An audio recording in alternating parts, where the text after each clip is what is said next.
Bonjour à tous, aujourd'hui je vous propose une vidéo qui résume l'ensemble du programme de MSGN qu'il va falloir réviser pour l'épreuve du bac. Donc un petit rappel avant de commencer ce cours illustré, je vous rappelle que cette épreuve est très importante puisqu'elle a un coefficient de 16, c'est le coefficient le plus important. Et je vous rappelle également qu'il va falloir que vous révisiez en plus de cette vidéo le programme de première que vous avez vu en management et en sciences de gestion. Allez, sans plus attendre, c'est parti pour le résumé des notions que vous avez à réviser par rapport à la terminale.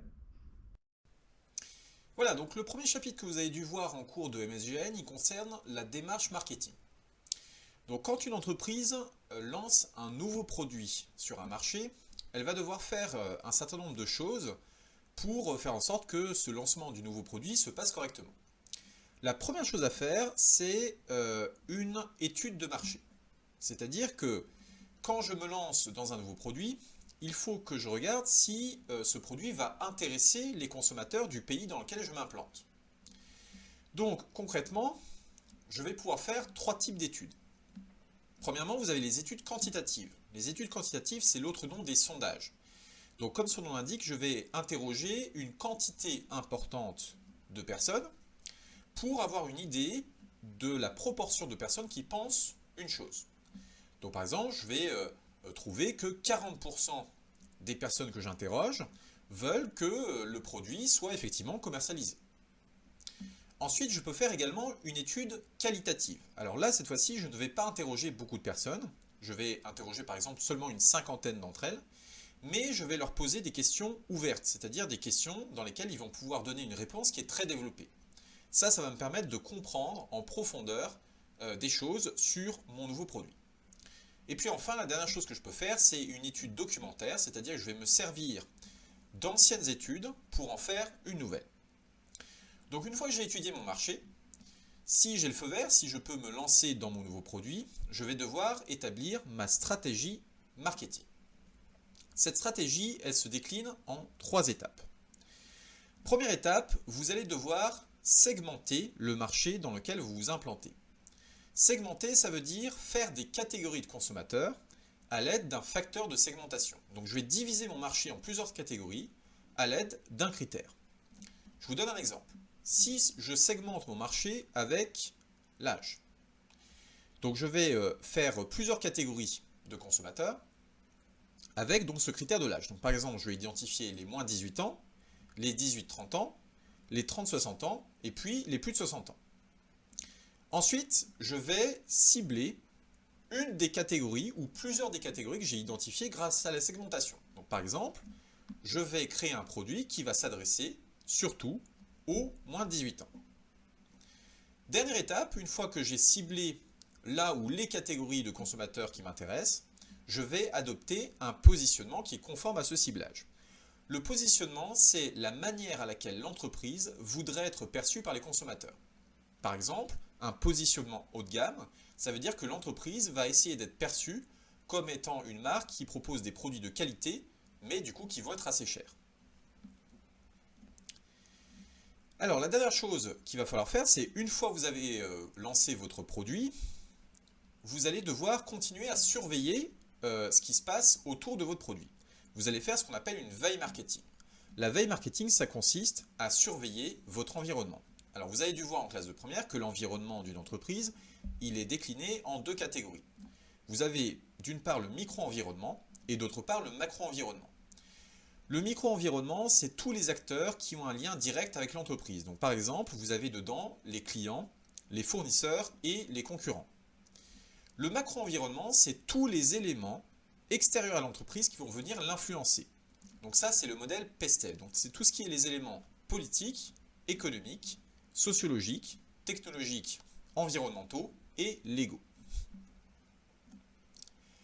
Alors, une fois que vous avez établi cette stratégie marketing, la question qui va se poser, c'est quelle approche marketing je vais adopter pour lancer mon produit. Alors là, il y a deux grandes possibilités. Première possibilité, je vais ignorer complètement les requêtes des consommateurs, les demandes des consommateurs. Je vais lancer mon produit sans même savoir si le consommateur le réclame. Ça, c'est ce qu'on appelle le marketing de l'offre. Ça consiste en fait à faire une innovation. Et j'ai deux sous-catégories d'approche marketing là-dedans. Soit je fais ce qu'on appelle la créatrice. C'est-à-dire que je fais une innovation radicale, j'invente un produit qui n'existait nulle part ailleurs. Donc là, je ne m'intéresse pas à savoir si les consommateurs avaient réclamé ce produit, j'innove et je vais regarder si mon produit marche ou pas. Deuxième possibilité pour le marketing de l'offre, vous avez l'approche anticipatrice. Alors là, c'est quand vous faites une innovation relative, c'est-à-dire que vous allez inventer un nouveau produit, mais vous allez vous inspirer d'un produit qui existait sur un autre marché. Alors, je prends un exemple pour vous montrer la distinction entre ces deux approches. Sur le marché des téléphones portables, vous avez en ce moment des innovations qui consistent à proposer des téléphones pliables. Ça, c'est de la marketing créatrice parce que c'est sur une innovation totale. C'est quelque chose qui n'existe sur aucun autre marché. Et puis, vous avez toujours sur le marché des téléphones portables, notamment dans les pays asiatiques, des distributeurs automatiques d'accessoires de téléphone, par exemple des coques de protection. Eh bien ça, c'est une innovation sur le marché des téléphones, mais ça s'inspire de ce qui existe sur d'autres marchés, par exemple le marché de la boisson. Vous savez que vous avez des distributeurs automatiques de boissons.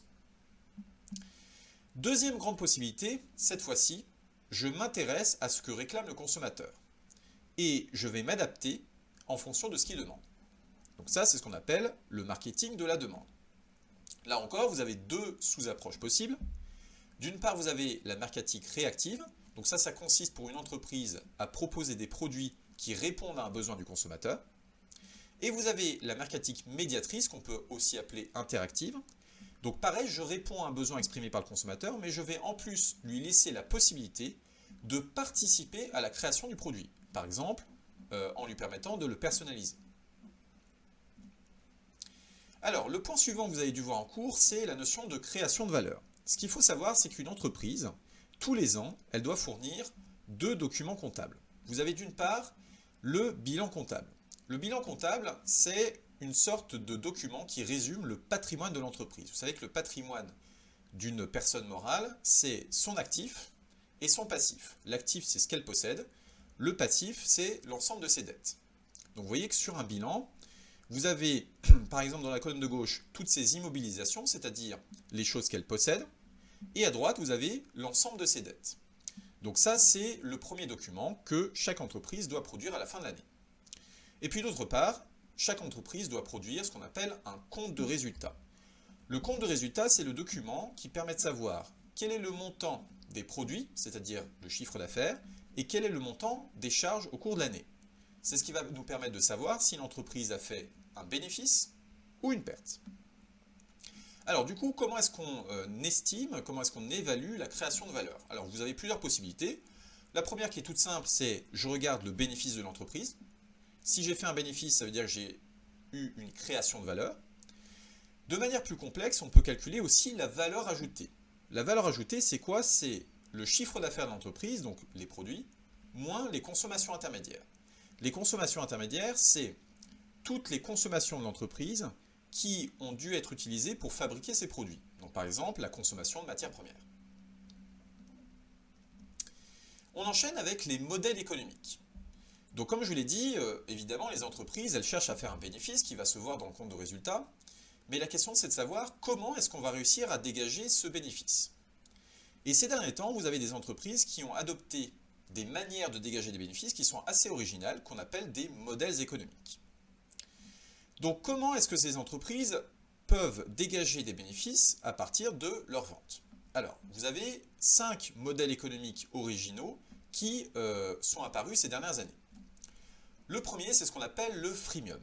Le freemium, c'est ce qu'on appelle un mot valise en français, c'est-à-dire que c'est un mot qui est fabriqué à partir de deux autres mots. Free, vous savez qu'en anglais, ça veut dire gratuit, et le mium vient de premium, c'est-à-dire l'idée d'abonnement. Donc le freemium, c'est des entreprises qui proposent des modèles économiques qui font un mélange entre les deux. C'est-à-dire que vous allez, si vous ne payez rien du tout, donc gratuitement, vous allez pouvoir avoir accès à un service de base qui est gratuit, mais qui n'est pas d'une extraordinaire qualité. Et si vous vous abonnez, vous allez avoir accès à un service de meilleure qualité. Un exemple tout simple, c'est ce que vous êtes en train de regarder, c'est-à-dire YouTube. YouTube, si vous n'êtes pas abonné à YouTube Premium, vous avez quand même accès gratuitement aux vidéos. Mais vous allez devoir visionner des publicités. Et par exemple, sur votre téléphone, vous n'avez pas la possibilité d'écouter des musiques si vous fermez l'application. Par contre, si vous êtes abonné à YouTube, vous allez pouvoir vous passer des publicités et continuer à écouter de la musique même si vous fermez l'application. C'est aussi le cas par exemple de Spotify. Spotify, si vous n'êtes pas abonné, vous allez pouvoir écouter des musiques au hasard. Par contre, si vous êtes abonné, vous allez pouvoir choisir la musique que vous écoutez. Deuxième modèle économique possible, l'abonnement. Alors là, c'est une situation où l'entreprise ne vous propose un service que si vous vous abonnez, que si vous payez une certaine somme d'argent par mois. Donc si vous ne payez rien, vous n'avez accès à rien. Donc par exemple Netflix, si vous ne payez pas l'abonnement, vous ne pouvez regarder aucune vidéo. Troisième modèle économique possible, le modèle de la plateforme. Alors ça, c'est des entreprises qui vont mettre en relation des clients entre eux. Mais ces clients ne se connaissent pas, mais ils ont le même but. Et donc, l'objectif de cette application, ça va être de les mettre en relation pour qu'ils puissent réaliser leur objectif commun. Je prends l'exemple Blablacar. Blablacar, c'est des personnes qui veulent aller au même endroit au même moment, mais ils ne se connaissent pas. Et donc, l'application va leur permettre de les mettre en relation. Et donc, l'application va se payer en touchant une commission. Quatrième modèle économique, la gratuité. Vous avez certaines entreprises qui proposent des produits ou des services qui sont gratuits et en échange, ils ne demandent absolument aucun argent. Alors évidemment, ces entreprises, elles vont se payer grâce à la publicité. Donc, par exemple, tous les jeux qui sont sur vos téléphones que vous téléchargez gratuitement, la plupart du temps, vous avez plein de publicités dessus. Donc, c'est comme ça que les entreprises se rémunèrent. Et puis enfin, vous avez le modèle du low cost. C'est des situations où les entreprises proposent un prix beaucoup plus bas que leurs concurrents. Et donc elles vont faire leurs bénéfices, non pas en faisant beaucoup de marge sur chacun des produits qu'ils vendent, mais sur la quantité de clients qu'ils vont avoir. Donc par exemple, dans le domaine des compagnies aériennes, EasyJet se positionne comme une entreprise low cost. C'est-à-dire que leurs voyages coûtent beaucoup moins cher que les autres compagnies aériennes. Alors maintenant, le deuxième chapitre que vous avez dû voir dans ce premier thème, il concerne les ressources. Alors déjà, vous avez dû voir une nouvelle classification depuis votre année de première, qui est la classification entre les ressources tangibles et les ressources intangibles. Alors les ressources tangibles, je vous rappelle que c'est les ressources que vous pouvez voir et toucher. Alors vous avez déjà les ressources physiques, on peut appeler aussi les ressources matérielles, donc c'est par exemple les locaux des entreprises. Vous avez aussi les ressources humaines, c'est-à-dire les salariés. Vous avez également les ressources financières. Alors attention, on ne met pas le chiffre d'affaires dans les ressources financières. On met le bénéfice et les capitaux, c'est-à-dire ce qu'ont apporté les actionnaires. D'un autre côté, vous avez les ressources intangibles. Donc ça, c'est celles qu'on ne peut pas toucher, qu'on ne peut pas voir. Donc vous avez déjà les ressources immatérielles.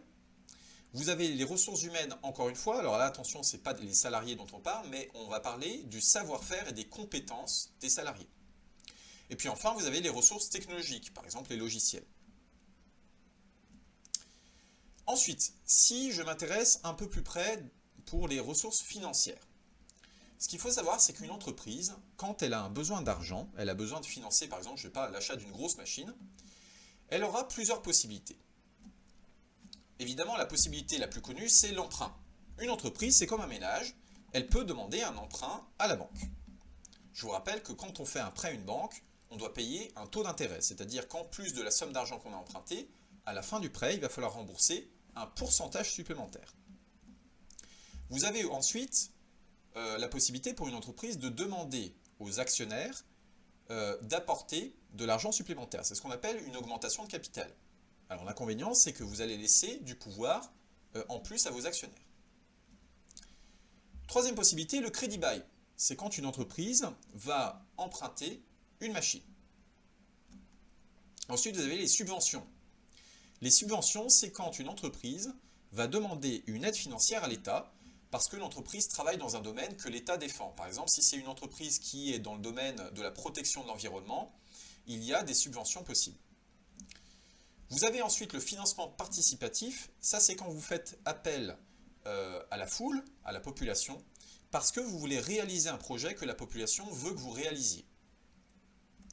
Et puis enfin, vous avez l'autofinancement. Ça, c'est le cas le plus simple, c'est quand l'entreprise a suffisamment d'argent de côté pour financer elle-même son investissement. Toujours dans les ressources financières, ce qu'il faut savoir, c'est qu'à partir du bilan fonctionnel, c'est-à-dire un bilan comptable qu'on a un petit peu modifié pour identifier ces catégories différentes, on va pouvoir évaluer la santé financière de l'entreprise. Alors à partir d'un bilan fonctionnel, vous allez pouvoir faire 3 calculs qui vont nous donner des indicateurs qui sont très importants. Premier indicateur, c'est le besoin en fonds de roulement. Alors déjà, je vais vous expliquer ce que c'est le besoin en fonds de roulement. Ce qu'il faut savoir, c'est qu'une entreprise, très souvent, à part par exemple les restaurants, très souvent, elle va devoir payer des choses bien avant recevoir l'argent de ses ventes. Donc par exemple, elle va devoir payer ses fournisseurs. Et c'est seulement dans un deuxième temps, peut-être quelques mois après, qu'elle va recevoir le chiffre d'affaires issu de ses ventes. Donc ça veut dire qu'il y a un décalage dans le temps entre le moment où elle va recevoir l'argent de ses ventes, son chiffre d'affaires, et le moment où elle va devoir payer ses fournisseurs, les salaires par exemple. Et donc, l'entreprise va avoir besoin d'argent dans ce délai-là. Ça, c'est ce qu'on appelle son besoin en fonds de roulement. C'est le besoin d'argent qui est là pour assurer ce décalage dans le temps. Alors, comment est-ce qu'on le calcule? On va faire la différence entre l'actif circulant et le passif circulant. Donc, vous regardez le sous-total de chacune de ces catégories et ça vous donne le besoin en fonds de roulement. Alors ensuite, la deuxième chose que vous allez pouvoir calculer, c'est le fonds de roulement net global. Ça, c'est l'argent qu'a réellement l'entreprise pour faire face à son cycle d'exploitation, donc pour faire face à ce décalage dans le temps dont je vous ai parlé. Donc, comment est-ce qu'on calcule ça? On prend les ressources stables, donc le sous-total des ressources stables, moins les emplois stables. Là, ce qu'il va falloir que vous fassiez pour évaluer la santé financière de l'entreprise, c'est qu'il va falloir que vous compariez vos deux calculs. Si votre fonds de roulement net global, donc je vous rappelle que c'est l'argent qu'a réellement l'entreprise pour faire face à son cycle d'exploitation, si cet argent est supérieur à son besoin, dans ce cas-là, la santé financière de l'entreprise est bonne. A l'inverse, si le besoin en fonds de roulement est supérieur au fonds de roulement net global, là, la situation financière de l'entreprise n'est pas satisfaisante. Le dernier calcul que vous allez pouvoir faire, c'est le calcul de la trésorerie nette. Vous allez pouvoir faire la différence entre la trésorerie active et la trésorerie passive pour avoir une idée de l'argent qui est dans les caisses de l'entreprise. Si le résultat est positif, c'est que la situation est bonne. Si le résultat est négatif, c'est que la situation est mauvaise. Pour finir sur les ressources, vous avez dû parler également des ressources humaines et vous avez notamment dû évoquer ce qu'on appelle la GPEC, la gestion prévisionnelle des emplois et des compétences. Alors, cette GPEC, elle permet de faire 3 choses. Déjà, elle permet d'anticiper les besoins de recrutement. Quand des salariés vont partir à la retraite, quand on sait que par exemple il y a des salariés qui vont démissionner, eh bien il va falloir anticiper les besoins de recrutement parce que vous savez que recruter un nouveau salarié, ça prend du temps. Vous devez organiser des entretiens d'embauche, peut-être que vous n'allez pas toujours trouver le bon candidat. Donc évidemment, il va falloir anticiper tout ça. D'autre part, ça permet d'anticiper les besoins de formation au sein de l'entreprise. Et enfin, avec la GPEC, on va pouvoir choisir les bonnes forme de contrat de travail. Donc par exemple, si vous avez besoin d'un salarié juste pour quelques mois, vous allez adopter un CDD. Par contre, si vous voulez embaucher quelqu'un sur le long terme, vous allez plutôt vous pencher sur le CDI. Donc on en est fini pour les ressources, passons maintenant au mode de production. Donc vous avez dû voir qu'une entreprise, sa première possibilité, c'est de fabriquer ses produits à la chaîne. Donc, je vous ai donné l'exemple d'une entreprise qui fabrique des brilles de lait. Si elle produit tout à la chaîne en grande quantité, on parle de production en série. Ensuite, vous avez des entreprises qui, pareil, fabriquent à la chaîne, mais dans des quantités moins importantes, et elle doit s'assurer de la qualité des produits. Donc elle doit vérifier à chaque fois que les produits sont bien conformes à des normes de qualité. Là, on va parler d'une production en petite série. Troisième possibilité, si l'entreprise fabrique des produits qui sont très complexes, qui exigent un savoir-faire et une qualité très importante, dans ce cas-là, on va être sur de la production à l'unité. Donc par exemple, la fabrication des avions se fait à l'unité. Vous n'avez pas une fabrication à la chaîne des avions. Ensuite, toujours dans les modes de production, ce qu'il faut savoir, c'est que la production, elle peut être en continu ou en discontinu. Si je peux me permettre, lors de la production, d'arrêter la fabrication pendant un moment, sans altérer la qualité du produit, on va être sur de la production en discontinu. Par contre, vous avez certaines entreprises qui ne peuvent pas se permettre d'arrêter leur processus de production. Parce que si elles s'arrêtent, leurs produits seront de moins bonne qualité ou ne pourront carrément ne pas être vendables. Donc du coup, là, on est sur de la production en continu. Je prends un exemple. Un produit chimique qui exige une réaction précise dans un laps de temps très précis, vous ne pouvez pas arrêter sa production. Vous êtes donc sur de la production en continu. Par contre, si vous fabriquez des sacs à main, a priori, rien ne vous empêche d'arrêter la production pendant 1 ou 2 jours, ça ne va pas changer la qualité du produit. Donc là, on sera plutôt sur de la production en discontinu. Dernière chose qu'il faut savoir, vous avez des entreprises qui vont fabriquer leurs produits avant même de savoir si les clients commandent ce produit. Ça, c'est ce qu'on appelle les flux poussés, la production en flux poussé. A l'inverse, vous avez des entreprises qui vont attendre que leurs clients réclament et donc commandent le produit pour lancer la fabrication. Ça, c'est ce qu'on va appeler les flux tendus. On enchaîne avec la chaîne logistique. Alors, ce qu'il faut savoir, c'est qu'un produit, pour arriver jusqu'au consommateur, il va évidemment avoir tout un chemin à parcourir. Donc là, je vous ai représenté tout à gauche le fournisseur, ici l'entreprise qui fabrique le produit, ici le magasin dans lequel le consommateur va acheter le produit. Donc ici sont fabriquées les matières premières par exemple. Entre ces 4 acteurs, il va y avoir des flux physiques, c'est-à-dire que le produit va aller d'un acteur à l'autre. Par exemple là, les matières premières vont aller vers l'entreprise va aller transformer ces matières premières pour ensuite fabriquer un produit qui va être vendu dans un magasin, et ensuite le produit va aller chez le consommateur. Et puis évidemment, entre ces 4 acteurs, il va y avoir des informations qui vont être échangées. Par exemple, le magasin, s'il constate qu'il n'a plus de stock disponible, il va informer l'entreprise qu'il faut qu'elle lui fournisse davantage de produits. Donc l'ensemble de ces flux-là qui s'échangent entre ces acteurs, c'est ce qu'on appelle la chaîne logistique. Alors évidemment, les entreprises qui sont donc les acteurs de cette fabrication du produit, elles vont pouvoir chercher à améliorer la qualité et à réduire les coûts de la fabrication de ce produit. Donc elles vont pouvoir s'intéresser à son cycle de vie, à ce produit, et à essayer de réduire les coûts pour chacune de ces étapes. Donc le but, évidemment, c'est ici d'améliorer la qualité. Donc on va regarder chaque étape de production et essayer d'améliorer cette qualité. Alors je vous disais donc à l'instant que, évidemment, le but pour une entreprise, c'est de réduire les coûts le plus possible pour faire un bénéfice maximum. Alors déjà, ce qu'il faut savoir, c'est que on distingue plusieurs types de charges en management. La première distinction qu'on fait, c'est la différence entre les charges fixes et les charges variables. Alors là, je vous explique. Une charge fixe, c'est un coût, une charge pour l'entreprise qui n'évolue pas en fonction de la quantité de produits que fabrique l'entreprise. C'est un truc qui ne bougera jamais. Par contre, les charges variables, c'est des coûts qui vont évoluer en fonction de la quantité produite. Donc plus l'entreprise va produire, plus les charges variables seront élevées. Donc je prends un exemple. Si une entreprise a un local de stock qu'elle loue, le loyer, ça sera une charge fixe, parce que peu importe la quantité de produits que vous stockez dans votre local, le loyer sera le même. Donc ça, c'est une charge fixe.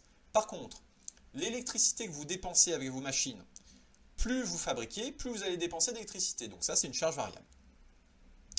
La deuxième distinction qu'on fait, c'est la différence entre les charges directes et les charges indirectes.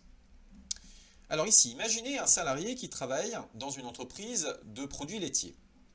Donc il travaille à la fois sur des briques de lait et des yaourts. Bon, ici, si je m'intéresse au coût de la brique de lait, le salaire de ce salarié sera une charge indirecte parce qu'en fait, ce salarié travaille sur 2 produits à la fois. Par contre, s'il ne travaille que sur les briques de lait, ça sera une charge directe. Donc vous l'avez compris, une charge directe, c'est un coût qui concerne uniquement le produit qu'on étudie. Une charge indirecte, ça va être un coût qui concerne non seulement le produit qu'on étudie, mais aussi d'autres produits fabriqués par l'entreprise. Alors du coup, vous avez 2 méthodes pour calculer le coût d'un produit. Soit vous avez la méthode des coûts spécifiques, vous faites dans ce cas-là la somme des charges directes et fixes du produit que vous étudiez. Soit vous adoptez la méthode des coûts complets, qui consiste à faire la somme des charges directes et indirectes du produit que vous étudiez. La méthode des coûts complets, c'est aussi ce qu'on peut appeler le coût de revient. Je reviens par rapport à ma chaîne logistique que je vous ai représentée tout à l'heure. Le numérique va pouvoir aider notamment au flux d'informations qui sont échangées entre les acteurs. Vous pouvez notamment donc adopter un système d'information qui va aider l'information à circuler entre ces acteurs. Alors, plus concrètement, les entreprises, en général, elles ont ce qu'on appelle un progiciel de gestion. C'est une sorte de logiciel qui va les aider à justement faire circuler toutes ces informations. Alors, qu'est-ce qu'on va pouvoir faire avec un progiciel de gestion? On va notamment pouvoir gérer les ressources humaines dans l'entreprise. On va avoir des informations sur nos salariés, leurs compétences, ce qu'ils peuvent faire. Et puis, on va pouvoir aussi faire de la gestion comptable. Vous savez que de plus en plus, le calcul par exemple de FRNG, de BFR que je vous ai présenté tout à l'heure, hein, les calculs financiers, sont faits automatiquement par ordinateur. Alors plus concrètement, en quoi ça aide le numérique à faciliter la circulation de l'information? Déjà, ça nous aide à collecter les informations. Dans les entreprises, de plus en plus, vous avez des objets connectés qui permettent de récupérer des informations sur les produits qui sont fabriqués. Ça nous aide aussi à les stocker. Vous avez notamment ce qu'on appelle le cloud computing, qui va aider en fait les entreprises à stocker des informations sur le net, en grande quantité. Et puis enfin, le numérique va aussi aider à traiter les informations qu'on obtient et à les exploiter pleinement, grâce notamment à l'intelligence artificielle. Le dernier chapitre que vous avez dû voir dans ce premier thème, il concerne les organisations du travail. Alors vous avez deux grandes possibilités. Quand vous êtes entrepreneur, soit vous choisissez une organisation rigide du travail, c'est-à-dire que vous allez demander à vos salariés de faire toujours les mêmes tâches. Donc il y aura une répétition des tâches. Et vous allez choisir une entreprise dans laquelle il y a une forte hiérarchie, c'est-à-dire que chaque salarié a un supérieur bien établi et doit respecter les ordres que leur donne le supérieur. Alors ça, un exemple d'organisation rigide, vous avez ce qu'on appelle le taylorisme. Donc c'est l'illustration du travail à la chaîne. Alors évidemment, le taylorisme, il a des inconvénients. Comme je vous ai dit, il y a une répétition des tâches, ce qui va peut-être provoquer des problèmes de santé, notamment des problèmes de santé physique. Vous pouvez avoir des tendinites à cause de la répétition des tâches. Quand je travaille à la chaîne, je fais toujours le même mouvement, donc ça me crée des blessures. Et puis, ça peut aussi créer des burn-out chez les salariés, qui sont en manque de motivation. Alors du coup, vous pouvez opter pour la deuxième possibilité, qui sont les organisations souples du travail. Donc là-dedans, au lieu de les faire répéter toujours la même tâche, je vais les rendre polyvalents. La polyvalence, c'est le fait de pouvoir faire beaucoup de choses différentes à la fois pour un salarié. Et puis, je vais déléguer une partie de mon pouvoir, je vais les responsabiliser, c'est-à-dire qu'ils vont participer aux prises de décision dans l'entreprise. Donc un exemple d'organisation souple du travail, c'est le toyotisme. Donc évidemment, les organisations souples, elles permettent d'enlever les inconvénients qu'on avait vus dans le taylorisme. Là, vous aurez beaucoup moins de problèmes de tendinite, par exemple, et vous aurez beaucoup moins de problèmes de manque de motivation. Dans une entreprise, pour organiser le travail et coordonner les tâches, il va y avoir plusieurs possibilités. Alors la coordination des tâches, c'est quoi? C'est de quelle manière j'informe mes salariés de ce qu'ils doivent faire dans l'entreprise. Comment est-ce qu'ils sont au courant des tâches qu'ils vont devoir faire, par exemple, demain? Alors là, il y a trois grandes possibilités. Première possibilité, c'est l'ajustement mutuel. Ça, c'est quand tout se fait naturellement, sans qu'on ait à donner des ordres, sans qu'on ait à créer des règles dans l'entreprise. En général, ça va concerner les petites entreprises. Les petites entreprises, chacun sait ce qu'il doit faire, donc du coup, tout se fait naturellement. C'est ce qu'on appelle l'ajustement mutuel. Deuxième possibilité, vous pouvez, en tant que patron, donner des ordres à vos salariés. Ça, c'est ce qu'on appelle la supervision directe. Et enfin, surtout dans les grandes entreprises, comme il y a tellement de salariés, et que donc on ne peut pas donner d'ordre à tout le monde, on va créer ce qu'on appelle la standardisation. C'est-à-dire qu'on va mettre en place des règles qui vont permettre aux salariés de savoir ce qu'ils doivent faire. Donc là, j'ai 4 grandes sous-catégories. Soit je fais de la standardisation par les résultats, c'est-à-dire que je leur fixe des objectifs et je leur dis voilà, je vous fixe tel objectif, vous devez faire, je ne sais pas, par exemple, 400 ventes au cours du mois, mais par contre, vous faites comme vous voulez. La seule chose qui m'intéresse, c'est je veux que vous ayez atteint cet objectif à la fin du mois. Ensuite, vous pouvez créer des règles, ce qu'on appelle la standardisation par les normes. Vous avez ensuite la standardisation par les qualifications. On va regarder donc comment ils sont qualifiés pour qu'ils sachent ce qu'ils doivent faire. Et puis enfin, on peut créer des procédures, c'est-à-dire par exemple, on va leur donner un cahier des charges pour leur donner les étapes de fabrication et leur dire ce qu'ils doivent faire. Dernière chose à savoir sur ce dernier chapitre du thème 1, la répartition du pouvoir. Je vous ai représenté ici un organigramme d'une entreprise. Première possibilité, c'est un pouvoir centralisé, c'est-à-dire qu'il y a une seule personne qui a le pouvoir dans l'entreprise et qui donne des ordres aux salariés. Après, dans les plus grandes entreprises, souvent, le patron délègue une partie de son pouvoir à des responsables qu'on va appeler des cadres, qui eux-mêmes vont donner des ordres aux salariés. Ça, c'est ce qu'on appelle un pouvoir décentralisé.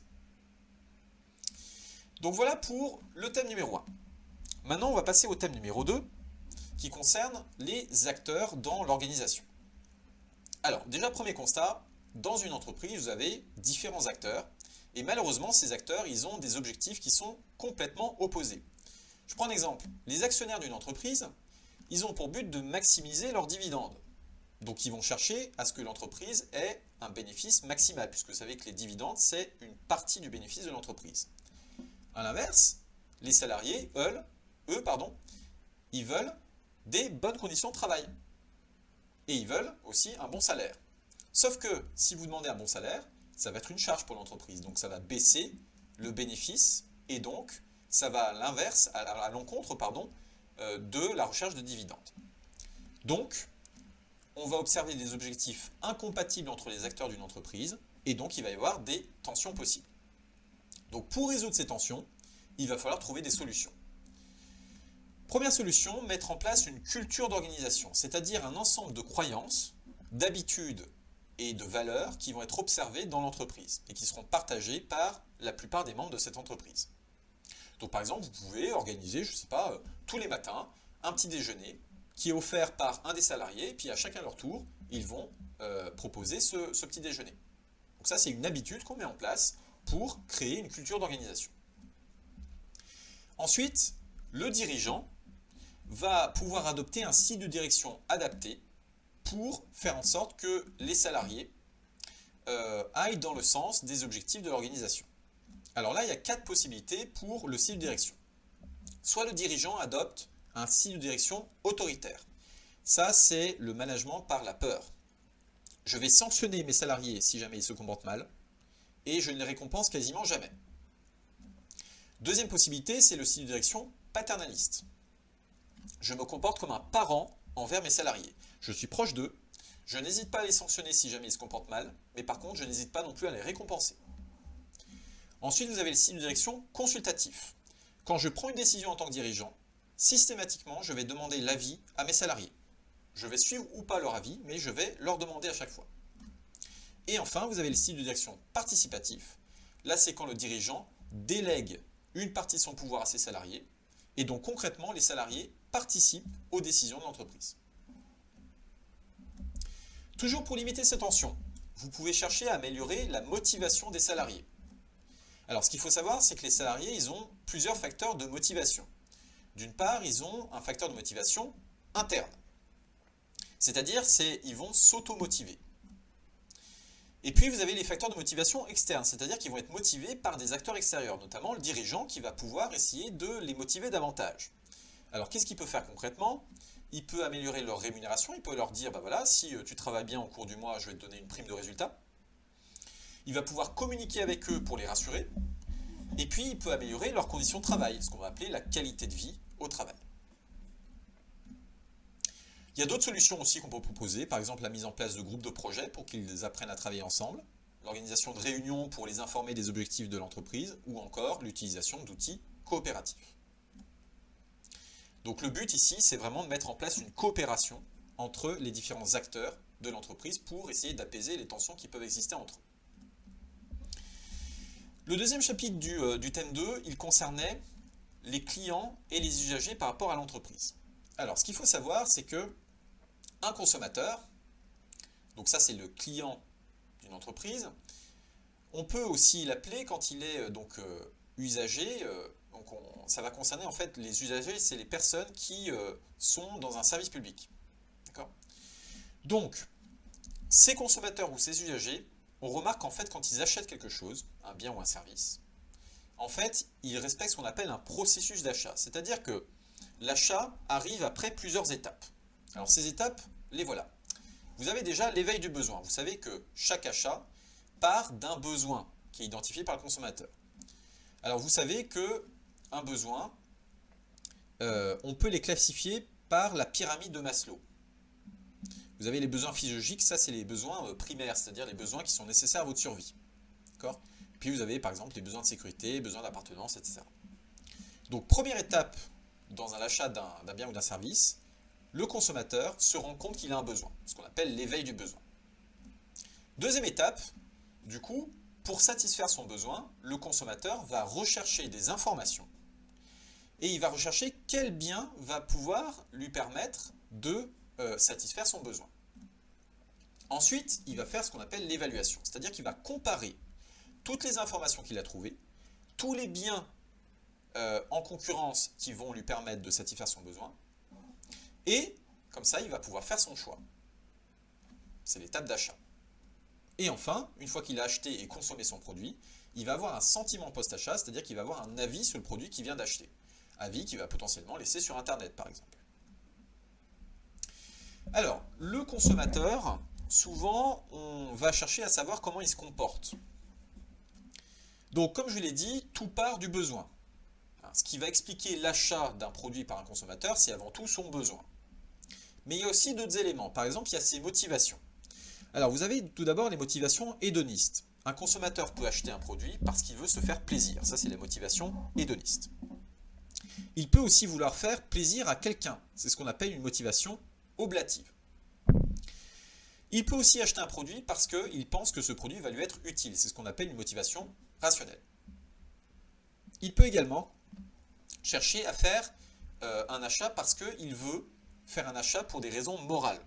Motivation éthique, par exemple les acheteurs de produits de commerce équitable.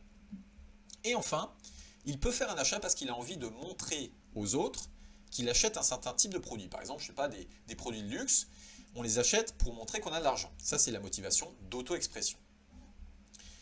A l'inverse, un consommateur ne va peut-être pas consommer un certain nombre de produits parce qu'il a des freins par rapport à eux. Alors, vous avez les freins hédonistes, on retrouve le terme d'hédoniste, ça veut dire que vous avez des produits qui dégoûtent certains consommateurs. Les freins rationnels, ça va être essentiellement des freins liés au budget du salarié. Et enfin, les freins éthiques, ça va être quand un consommateur n'achète pas un produit pour des raisons morales. Par exemple, il sait que ça a été fabriqué dans un pays dans lequel la main-d'œuvre n'est pas bien respectée. Et puis enfin, ce qu'il faut savoir, c'est qu'un consommateur a des attitudes avant qu'il achète son produit, c'est-à-dire des prédispositions à certains produits, des a priori qu'il a par rapport au produit qu'il va acheter. Par exemple, il a des connaissances sur la marque. Alors, qu'est-ce qu'apporte le numérique dans tout ça ? Ce qu'il faut savoir, c'est que pour la gestion relation client, ça permet de connaître le consommateur. Donc les entreprises, par exemple, pour créer des programmes de fidélité, elles vont se servir du numérique pour mieux les connaître. Et puis, pour les usagers, les organisations publiques, donc les services publics par exemple, vont utiliser l'administration électronique pour mieux les connaître également. Dernière partie de ce thème 2, la communication. Alors, une entreprise, elle peut être amenée à communiquer avec les différents acteurs. Le but de la communication, c'est d'une part de faire adhérer les membres de l'organisation aux objectifs de celle-ci. Je vous avais dit tout à l'heure que souvent les acteurs d'une organisation, ils ne sont pas forcément d'accord, ils ont des objectifs qui sont différents, et donc pour faire en sorte qu'ils adoptent le même but, eh bien, on va communiquer avec eux. Et puis, évidemment, le but, ça va être aussi d'améliorer l'image de l'organisation.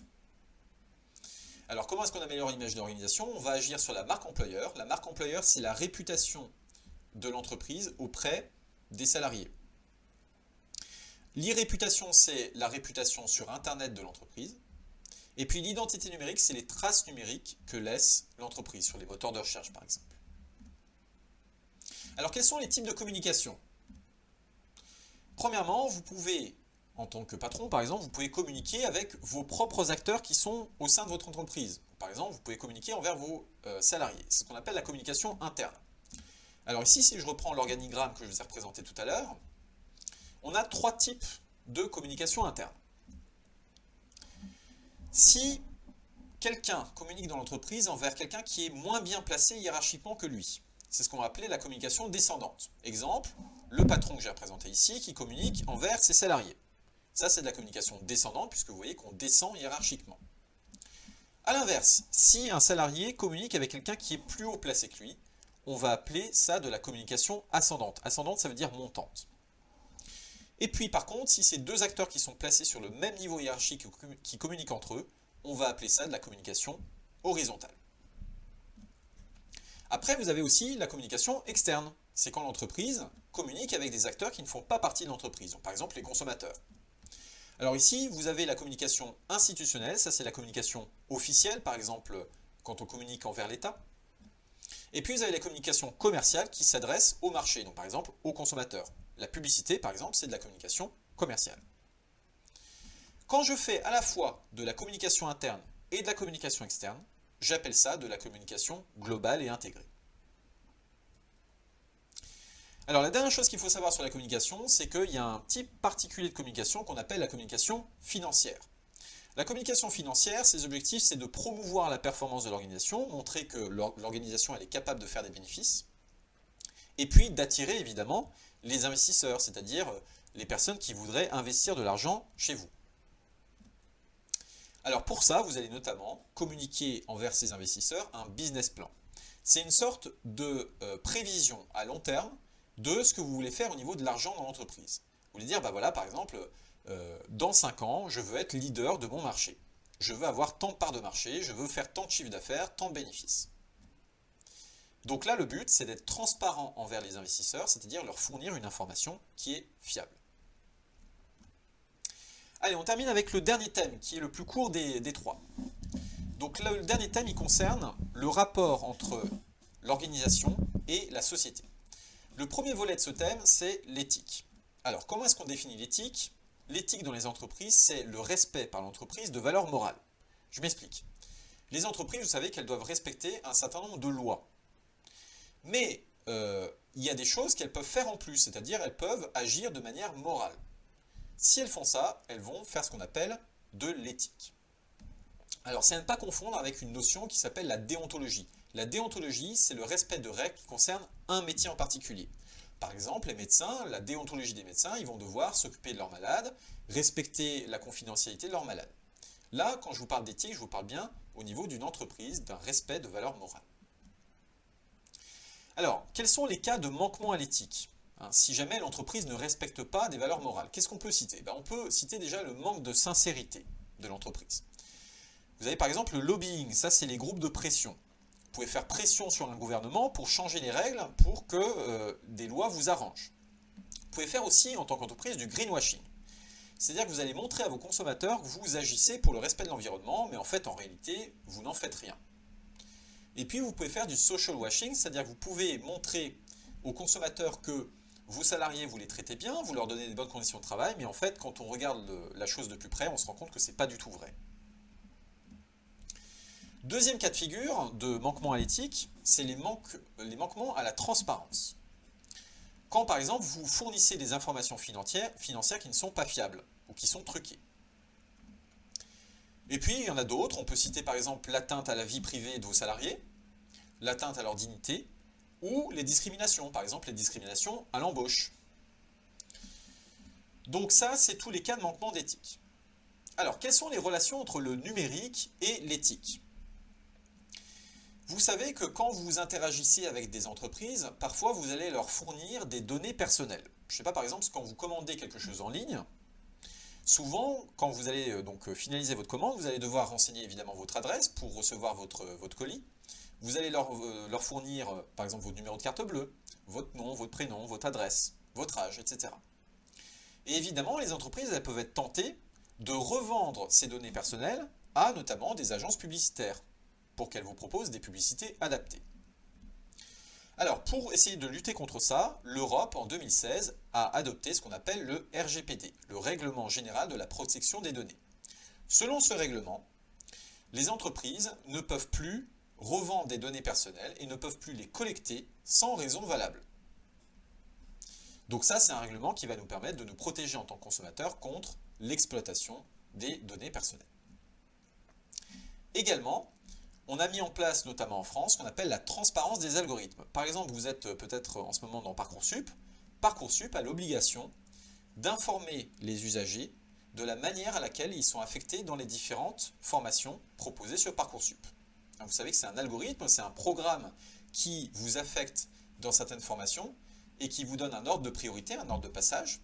eh bien, Parcoursup est obligé d'informer les usagers de la manière à laquelle se fait ce classement. Allez, dernière notion, l'écosystème. Une entreprise, quand elle veut s'implanter dans une ville, il va falloir qu'elle fasse attention à plusieurs choses, ce qu'on appelle son écosystème. Donc, c'est tous les éléments qui vont venir influencer son implantation. Donc, par exemple, est-ce qu'il y a des ressources humaines dans la ville dans laquelle elle veut s'installer, hein, des potentiels salariés qui ont les bonnes compétences? Est-ce que dans cette ville, les impôts sont élevés? Est-ce qu'il y a bien un accès au niveau des transports pour que les clients puissent accéder à l'entreprise? Est-ce qu'il y a également, par exemple, la fibre qui est disponible pour que l'entreprise puisse se connecter à Internet? Est-ce qu'il y a des services publics et de formation à proximité? Et puis enfin, est-ce qu'il y a des supports techniques comme des laboratoires, par exemple, pour les entreprises qui sont dans le domaine scientifique? Donc, quand une entreprise va s'implanter quelque part, elle va regarder son écosystème, c'est-à-dire tous les acteurs qui gravitent autour d'elle. Mais ce qu'il faut savoir, c'est que elle, cette entreprise, une fois qu'elle se sera installée, elle va pouvoir influencer aussi cet écosystème. Par exemple, si vous avez une entreprise ou un magasin très connu qui s'implante quelque part, ça va peut-être booster la valeur immobilière des maisons et puis des appartements qui seront juste à côté de ce centre commercial. Donc, en fait, l'entreprise, quand elle s'implante, elle est influencée par son écosystème, mais elle va aussi, à son tour, influencer son écosystème. Voilà, donc j'espère que cette vidéo sur le programme de MSGN vous aura aidé à mieux comprendre donc toutes les notions qu'il va falloir réviser pour le bac. Je vous souhaite un bon courage et une bonne chance pour cette épreuve.